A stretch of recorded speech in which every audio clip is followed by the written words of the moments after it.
பல சவால்களை கடந்து முன்னேறும் இந்தியா. உலக நாடே திரும்பி பார்த்த சம்பவம். இப்போ தெரியுதா மோடியின் மந்திரம்?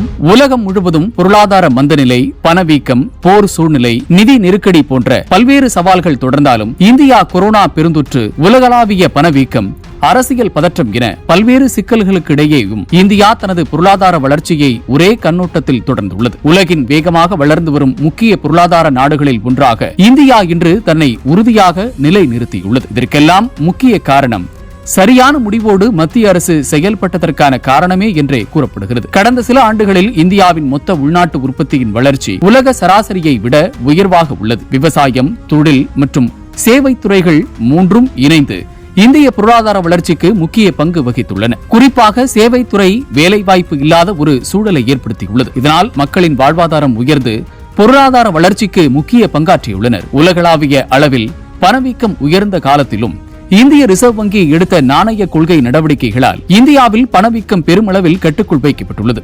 இது ரிசர்வ் வங்கியின் முக்கிய செயலாக பார்க்கப்படுகிறது. மத்திய அரசின் செயல்பாட்டால் வெளிநாடு நேரடி முதலீடுகள் இந்தியாவை நோக்கி அதிகரித்துள்ளன. மேலும் இந்தியாவுடன் பல நாடுகள் தடையில்லா வர்த்தக ஒப்பந்தம் மேற்கொள்ளப்பட்டு வரி குறைப்பு ஏற்படுத்துகிறது.